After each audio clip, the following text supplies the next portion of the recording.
हरिओम उमानंद में ओम शांति में ओम ज्ञान में आप सभी दर्शकों का हमारे चैनल पर स्वागत है। आज हम लोग बीएड फर्स्ट सेमेस्टर के अंतर्गत एरिक्सन के मनोसामाजिक सिद्धांत के विषय में अध्ययन करेंगे। यानी मनोसामाजिक सिद्धांत का पहले अर्थ समझिए। मनोसामाजिक यानी मानव के जो व्यवहार में किस तरह से सामाजिकता का विकास होता है उसे हम कहते हैं मनोसामाजिक व्यवहार। मनोसामाजिक व्यवहार सिद्धांत का तात्पर्य होता है कि मानव द्वारा मनुष्य द्वारा व्यवहार के माध्यम से जो सामाजिक विकास होता है उसमें अस्थायित्व तो किस तरह से आता है या उसमें स्थिरता किस तरह से धीरे धीरे आती है, उसी को हम कहते हैं मनोसामाजिक सिद्धांत। अगर हम बात करें तो एरिक्सन का जो हमने पिछले वीडियो में अर्थ बताया था उसमें यह बताया गया था कि एरिक्सन का जो मनोसामाजिक सिद्धांत है या व्यवहार है वह किन आधारों पर निर्भर करता है, किन से प्रभावित होता है और उसके अंतर्गत उसके नैतिकता का विकास का क्या स्वरूप होता है। यानी उसका निर्णयात्मक या नियमावली या नियमगत उसके व्यवहारिक प्रक्रियाओं का क्या स्वरूप होता है, इसका मैंने डिटेल में अर्थ समझाया था। तो ये जो एरिक्सन का जो मनोसामाजिक सिद्धांत है उसी का ये दूसरा पार्ट है। इस पार्ट के अंतर्गत आपको ये समझाया जाएगा कि जो मनुष्य का जो व्यवहार है यानी व्यक्ति का व्यक्तिगत व्यवहार उसके संवेगों से मिलते हुए किस प्रकार से समाज में उसका सामाजिक स्वरूप या उसका समाज में नैतिकता का स्वरूप किस प्रकार से विकसित होता है, किस प्रकार से वह आगे बढ़ता है या किस प्रकार से वह विभिन्न अवस्थाओं से गुजरता हुआ उसके जीवन में सामाजिक विकास या सामाजिक विकास के अंतर्गत उसका नैतिक विकास होता है। उन्हीं सब बातों को हम लोग इस वीडियो के अंतर्गत डिटेल में अध्ययन करेंगे। तो इन्होंने ये बताया कि जो मनोसामाजिक सिद्धांत के अंतर्गत व्यक्ति का जो व्यक्तिगत योग्यता क्षमता है वह और उसके जो संवेग हैं, जो इमोशंस हैं जैसे काम, क्रोध, लोभ, मोह, डर, क्षमा, दया, उदारता इत्यादि जो है संवेग हैं, उन संवेग यानी व्यक्ति का व्यक्तिगत योग्यताओं क्षमताओं का जब संवेगों से संसर्ग होता है तो उन संवेगों के प्रतिक्रिया के फलस्वरूप उसका सामाजिक व्यवहार प्रदर्शित होता है। यदि अच्छे संवेगों का विकास होता है, धैर्य, साहस, उत्साह, प्रसन्नता, हर्ष, प्रेम, दया, करुणा, क्षमा इत्यादि अच्छे संवेगों का विकास होता है तो वह जो है सामाजिक विकास अच्छा होता है। यानी उसका सामाजिक विकास में नैतिक विकास भी अच्छा होता है। यदि गलत संवेगों का व्यक्तिगत रूप से यानी उसके व्यक्तिगत जीवन में ज़्यादा प्रभाव बढ़ता है तो उसका सामाजिक विकास कम होता है या नकारात्मक सामाजिक विकास होता है जिससे उसके अच्छे व्यक्तित्व की हानि होती है। ये सब बातों में डिटेल रूप से आपको समझाया जा चुका है। पिछला वीडियो इसका ज़रूर देखिएगा। आज हम लोग ये जो सामाजिक व्यवहार है वह किन विभिन्न 8 अवस्थाओं से गुजरता हुआ उसका विकास होता है उस पर हम लोग प्रकाश डालेंगे। वह एरिक्सन ने ही इन 8 अवस्थाओं का वर्णन इस प्रकार किया है, उसको हम लोग देखते हैं। पहला उन्होंने बताया कि जो सामाजिक विकास होता है, मनोसामाजिक विकास होता है यानी व्यक्ति का व्यक्तिगत व्यवहारों में जब संवेगों का सम्मिश्रण होता है, संवेगों का साथ होता है जिसके आधार पर वो सामाजिक विकास होता है या सामाजिक विकास के अंतर्गत उसका नैतिक विकास होता है।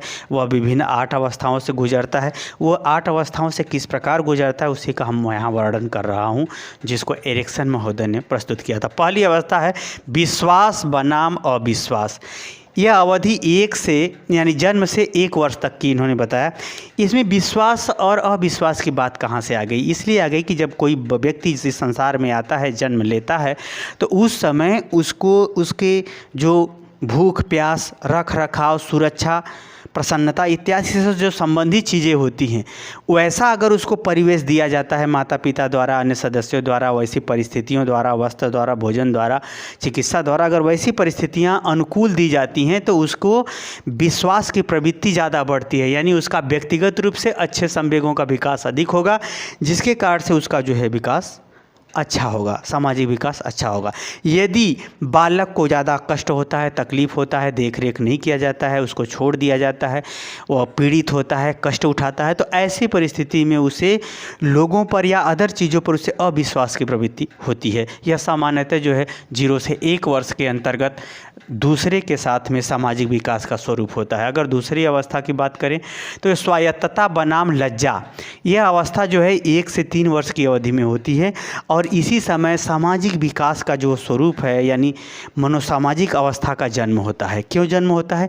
क्योंकि इस अवस्था में 1 से 3 वर्ष की अवस्था में आते आते बालक जो है कुछ स्वतंत्रता चाहता है, चलने का, खेलने का, खाने का, थोड़ा घूमने का, यानी कुछ अपने से करने का, किसी चीज़ को छूने का, स्पर्श करने का। तो उसमें क्या करता है? वह स्वायत्तता यानी स्वतंत्रता चाहता है कि हमें स्वतंत्र। और जहाँ पर उससे गलत हो जाता है वहाँ पर उसे लज्जा भी लगने लगती है कि इसको छोड़े से दूर हटो। यानी ये इसमें जो है अगर उसे कोई कष्ट देता है तो वहाँ पर जो है वो दूर हटता है। जहाँ पर उसे प्रसन्नता, प्रेम मिलता है वहाँ उसकी स्वायत्तता प्रदर्शित होती है। तो यानी उसका जो परिवेश है वह स्वतंत्रता से ज़्यादा संबंधित होता है, तो वह ज़्यादा जो है उसका विकास होता है, सामाजिक विकास, और समाज में उसका व्यवहार ज़्यादा विश्वास के साथ आगे बढ़ता है। यदि उससे कुछ गलत हो जाता है तो उसमें लज्जा उसको आती है, संकोच आती है। इस प्रकार से अगर देखा जाए तो सामाजिक विकास का जो व्यवस्थित रूपरेखा है संवेगों के साथ इस द्वितीय अवस्था में ही प्रदर्शित होने लगता है, स्पष्ट होने लगता है, जिसको जो है इस द्वितीय अवस्था को एरिक्सन ने बताया कि मनोसामाजिक शक्ति का जन्म हो जाता है। यानी यहाँ से अब उसका सामाजिक विकास की प्रक्रिया काफ़ी दूसरे से प्रभावित होने कार से, दूसरे के साथ में होने कार से विकास तेज़ी से करने लगती है। तो द्वितीय अवस्था महत्वपूर्ण होती है। इसमें बालक जो है जितना ही स्वतंत्रता उसे प्राप्त होती है उतना ही उसके संग जो है दूसरे के संग व्यवहार, दूसरे से सीखना, दूसरे के पास में रहना, प्रेम, सहानुभूति, अच्छे संवेगों का विकास होना इत्यादि प्रवृत्तियाँ बढ़ जाती हैं। अगर इसके बाद तीसरी अवस्था है, इसमें पहल बनाम दोष। इस अवस्था जो है 3 से 5 वर्ष की अवस्था होती है, लगभग ये बाल्यावस्था का प्रारंभ होने शुरू हो जाता है। तो इस अवस्था में बालक क्या है, कुछ जानना, अनुभव करना, इच्छा प्रकट करना, मांगना, बताना, ये सब क्या है। इसमें क्या होता है, शारीरिक विकास, मानसिक विकास, सांवेगिक विकास भी काफ़ी तेज़ी से होने लगता है। तो वह जो है इच्छा प्रकट करता है। यदि उसकी इच्छाएं पूरी होती हैं, उसकी आवश्यकताएं पूरी होती हैं तो उसका सामाजिक विकास तेज़ी से होगा। यदि उसके आवश्यकता पूरी होने में विलम्ब होता है या दुख होता है या कोई उसको में कोई दोष निकाल करके उसे डांटता है तो गलत संवेग बढ़ जाते हैं, तो उसका सामाजिक विकास कम होता है। इसके बाद आती है चौथी अवस्था, परिश्रम विरामहीनता। यानी यह अवस्था जो है 6 से 12 वर्ष की अवस्था में होती है। लगभग इसका विद्यालयी जीवन प्रारंभ हो जाता है। 6 से 12 वर्ष की अवस्था में यह जो है परिश्रम, इसमें जो है परिश्रम विरामहीनता, यदि वह उसके व्यक्तिगत गुण अच्छे हैं यानी उसका जेनेटिक गुण अच्छे प्राप्त हुए हैं और अच्छे संवेगों का सपोर्ट भी मिल रहा है, साहस, प्रसन्नता, उत्साह, प्रेम भरा वातावरण इत्यादि परिस्थितियां विद्यालय से लेकर घर तक उसे प्राप्त हैं, तो वह अच्छे संवेगों के माध्यम से यानी दृढ़ता, साहस, उत्साह, प्रसन्नता, सहनशीलता, धैर्य इत्यादि संवेगों के माध्यम से वह जो है अत्यधिक परिश्रमी करते हुए, उपलब्धि को हासिल करते हुए अपने सामाजिक विकास और व्यक्तिगत विकास कर लेता है। लेकिन अगर उसे संवेग गलत संवेगों या गलत संगत के कारण से या गलत संवेगों के कारण से अगर गलत संवेगों का प्रभाव बढ़ जाता है तो ऐसी परिस्थिति में क्या होती है, उसको हीनता की भावना आती है, अपने प्रति कुंठा की भावना आती है, नर्वस की भावना आती है। तो इस प्रकार से इसका सामाजिक विकास कम होता है। यानी सफलता में समाज से द्वारा प्रशंसा मिलने पर वह परिश्रम की प्रवृत्तियों को बढ़ाते हुए सामाजिक विकास यानी लोगों से मिलना जुलना, प्रशंसा प्राप्त करना, दूसरे को सहयोग, सहानुभूति देना इत्यादि प्रवृत्तियां बढ़ जाती हैं। अगर ऐसा उसको व्यवहार नहीं मिलता है यानी उसका संवेग, निगेटिव संवेग अगर परिवार से, मित्र मंडली से या फिर विद्यालय से प्राप्त होता है तो उसका सामाजिक विकास कम हो जाता है। तो यह जो है चौथी अवस्था होती है जो उसके सफलता और समाज के सहयोग, पारिवारिक सहयोग इत्यादि पर भी निर्भर करती है। अगर ये मिलता है तो परिश्रमी होता है, नहीं ऐसा मिलता है तो वह हीनता का शिकार होता है, अकर्मण्यता हो जाती है। आगे है 5वां अवस्था, पहचान बनाम संभ्रांति। ये अवस्था जो है लगभग किशोरावस्था में यह होती है, 12 से 18 वर्ष तक की यह अवस्था होती है। इस अवस्था में एरिक्सन महोदय ने ये बताया कि इस अवस्था में बालक जो है धीरे धीरे काफ़ी चीज़ों से परिचित हो जाता है, जिसमें वो अपना स्थान, पहचान, पढ़ाई, अपना स्वरूप, अपनी पसंद यानी ये सब चीज़ें, यानी यहाँ पर सांवेगिक विकास, नैतिक विकास, सामाजिक विकास ये सब बहुत तेज़ी से होते हैं। संज्ञानात्मक विकास, शारीरिक परिवर्तन भी अत्यधिक तेज़ी से होते हैं। तो यह जो है एक प्रकार से इस प्रकार से भ्रांतियों की भी अवस्था होती है कि क्या करें क्या ना करें, क्या बनना है क्या नहीं बनना है, ये काम कैसे होगा कैसे नहीं, हमारा सही होगा तो प्रशंसा मिलेगी, गलत हो जाएगा तो समाज से आलोचना मिलेगी। इस प्रकार से वह अपने व्यक्तिगत जीवन को लेकर के, अपने उद्देश्य को लेकर के, अपने कार्यों को लेकर के अलग पहचान बनाने की भी प्रक्रिया में होता है। साथ ही उसे पूर्ण ज्ञान न होने कारण से, पूर्ण रूप से उसका शारीरिक, सांवेगिक, मानसिक विकास न होने कारण से संभ्रांति की भी स्थिति में होता है। तो यहाँ पर जो है एक प्रकार से हम कहें तो यह सामाजिक विकास का एक प्रकार से जो है संभ्रम की अवस्था होती है।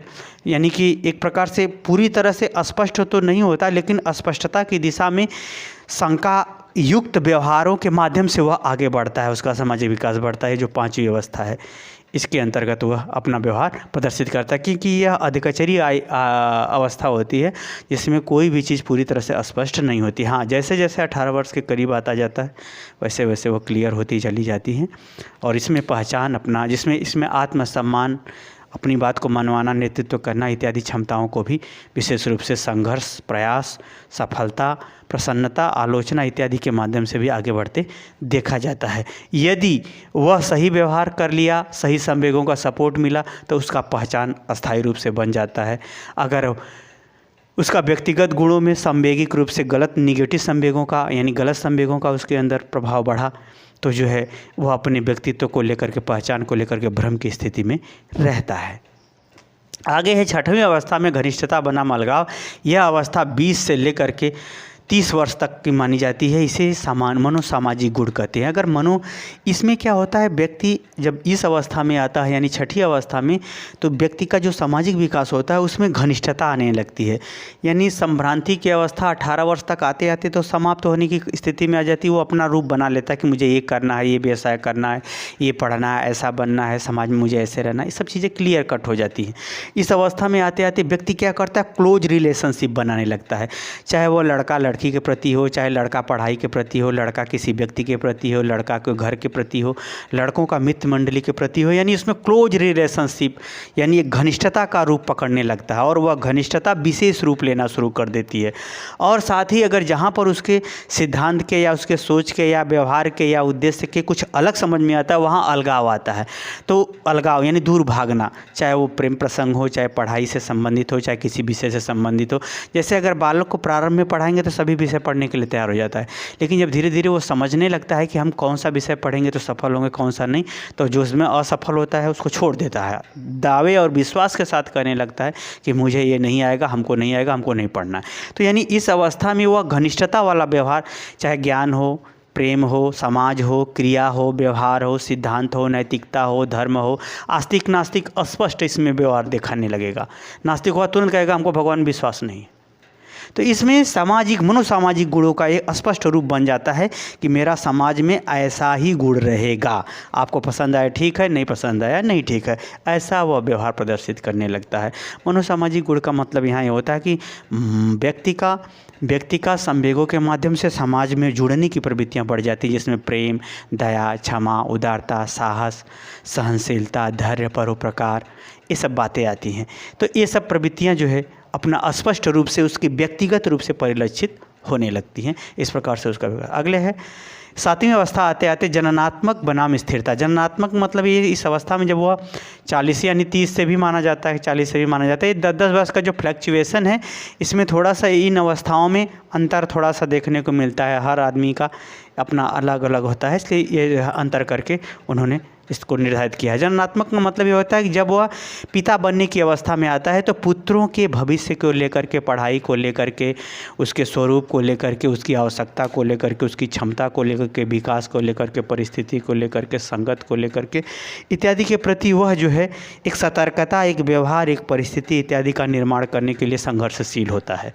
स्थिरता का मतलब इस अवस्था में आते आते वह अपने दृष्टिकोणों के आधार पर समाज में, व्यवहार में, बच्चों के प्रति, क्रियाओं के प्रति एक स्थिर रवैया यानी दृढ़ता के साथ व्यवहार करते हुए आगे बढ़ने की प्रवृत्ति में आ जाता है। एक कारण है कि कितने बच्चे कुछ दूसरा पढ़ना चाहते हैं तो पिता उसको जो है कहता है कि नहीं तुम्हें यही बनना है, ऐसी भी प्रवृत्तियाँ देखने को मिलती है। यानी इसमें जो है बच्चों के भविष्य को लेकर के, उत्तरदायित्व को लेकर के, उनके भविष्य में धरोहर को में के रूप में देने के लिए या कोई सिखाने बताने संबंधी व्यवहारों का के प्रति भी उसके अंदर स्थिर सोच बनने लगती है। समाज के अंतर्गत, व्यक्तिगत रूप से, परिवार के रूप से, अपने संयुक्त परिवार के रूप से, देश के प्रति, ये सब भी व्यवहार उसका व्यक्तिगत रूप से समाज के अंदर देखने को मिलता है। फिर आती है संपूर्णता बनाम निराशा। यह अवस्था जो है, यह अवस्था 60 वर्ष से अधिक शुरू होती है। इसमें व्यक्ति क्या करता है, अपने जीवन का संपूर्ण निचोड़ देखता है। क्या पाया, क्या खोया, सफल हुआ तो प्रसन्नता, उत्साह बढ़ जाता है, निर्देश बढ़ जाता है, सहयोग बढ़ जाता है। अगर वो जहाँ असफल हुआ वहाँ निराशा बढ़ जाती है, वहाँ पर दुख बढ़ जाता है। वहाँ पर सुधार की बात, निर्देशन की बात, दूसरे के माध्यम से समस्या का समाधान निकालने संबंधी बात, विचार, व्यवहारों प्रदर्शित करने लगता है। जहाँ वह असफल है वहाँ निराशा, जहाँ सफल है वहाँ पर बुद्धिमत्तापूर्ण व्यवहारिक ज्ञान को भी बताता है। अपने परिपक्व हुए जीवन से, पके हुए जीवन से, अपने सीखे हुए जीवन के निचोड़ को वह अपनी व्यवहार में, अपने ज्ञान में, अपने लोगों के लिए समर्पित करता है, बताता है, समझाता है। इस प्रकार से उसका सामाजिक व्यवहार, यानी उसका मनोसामाजिक व्यवहार व्यक्तिगत योग्यता और क्षमताओं के साथ संवेगों से होता हुआ समाज में विकसित रूप धीरे धीरे लेता चला जाता है।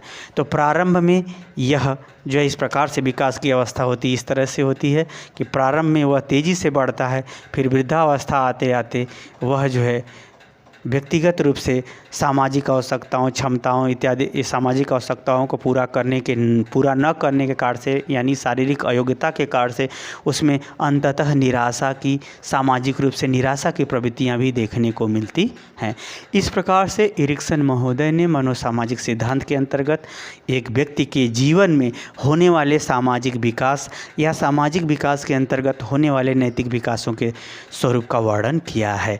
अब देखिए, अगर हम नैतिक विकास की अगर इसमें हम बात करें तो संवेगों के आधार पर चट से पकड़ में आ जाएगा। अच्छे संवेगों का विकास नैतिक विकास, गलत संवेगों का विकास गलत विकास।